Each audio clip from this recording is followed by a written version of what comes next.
Hi, and welcome back to AmericanOutdoors.net.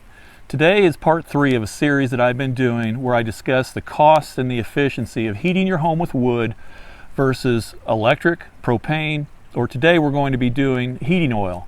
Not fuel oil, but heating oil. So we're in the heart of winter right now, and it's pretty cold outside, and you're doing everything you can to minimize utility usage in your house. Your kids or your wife like the house warmer, so they turn the thermostat up. You casually think of a reason to go down the hall and you turn the thermostat back down. So that time of the month comes and you're going down your driveway and there's your utility bill in the mailbox. You open it up and it's an OMG moment, a real gut punch. No matter what you've done, you've got an astronomical bill.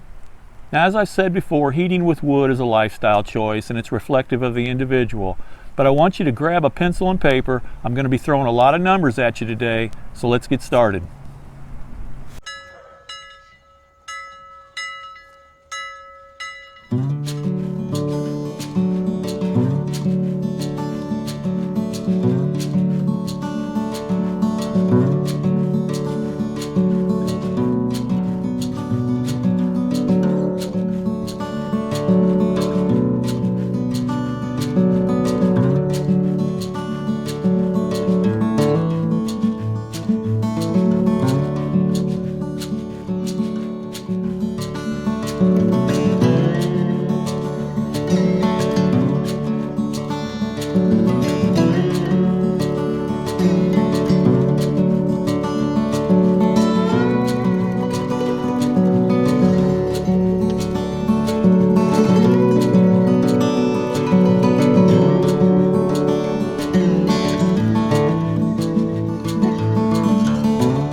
How about some positives to using a heating oil system?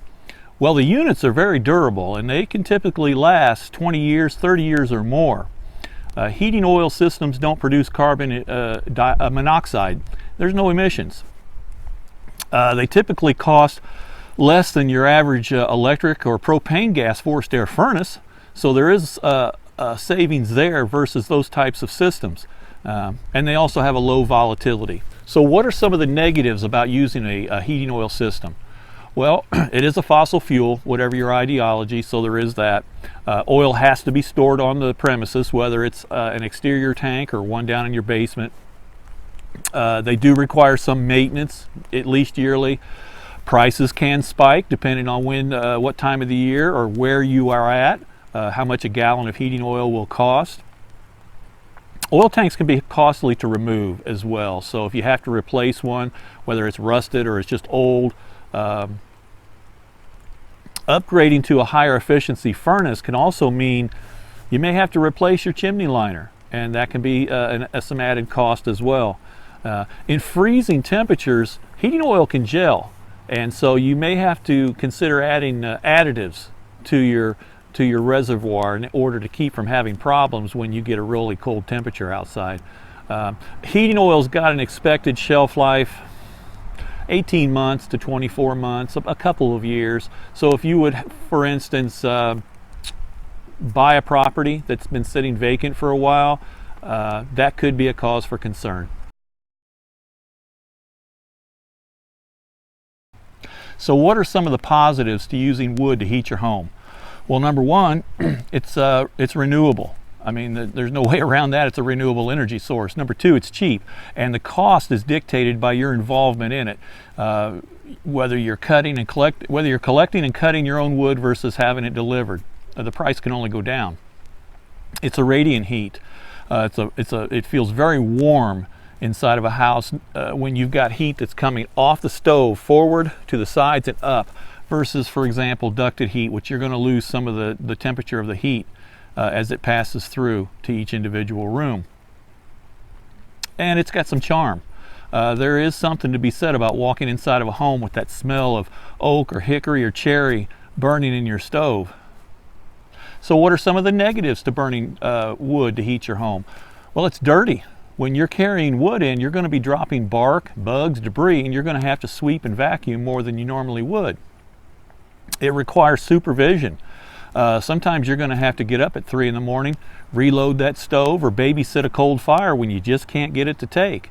Another thing about it is it requires some work. Whether you're having it delivered or you're cutting down trees, you're still going to have to do some work, more so than just pushing your finger on a thermostat. Another concern about wood heat is insurance. It's not always easy to find a carrier who's going to insure your home knowing that you may be burning wood to heat your home full time.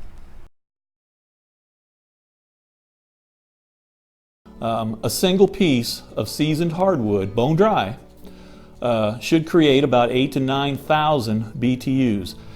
But that's based on 0 moisture content. You're not going to see that very much. That same piece of hardwood with about a 20% moisture content, which is typical for firewood, will create about 6,500 to 7,500 BTUs of heat. Moisture content robs the efficiency of your firewood, and it takes energy to boil off that water that's in your wood.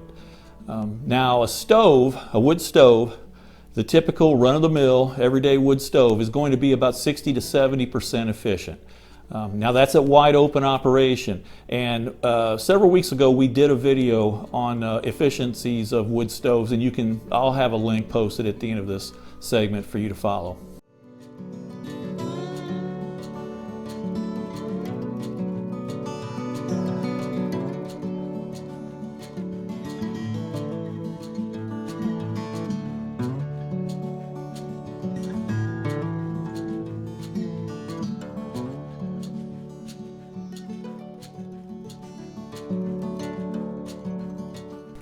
Okay, so let's do some math.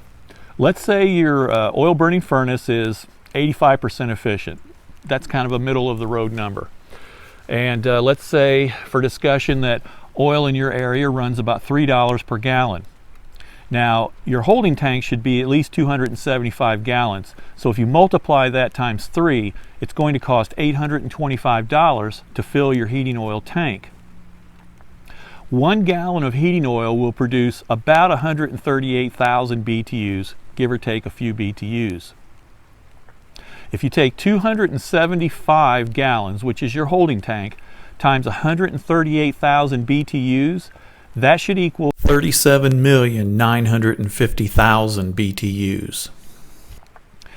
If you take the 138,000 BTUs per gallon and you multiply it times 0.85, which would be the efficiency of the furnace that I'm talking about, you should come up with 17,100 BTUs. Correction, 117,300 BTUs. Now if you take 117,300 BTUs and you divide that by $3 per gallon, you're going to come up with 39,100 BTUs per dollar.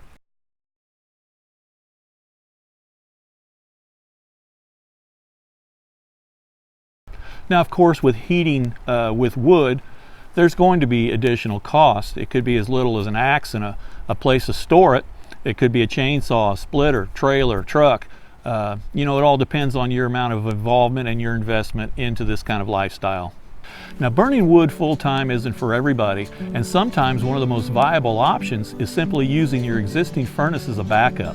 Set your thermostat on 60 so it kicks on when you're not home or you're not available to keep the temperature up. Cost, convenience, practicality, those are all options that you need to consider so that you can make the best decision for what works for you.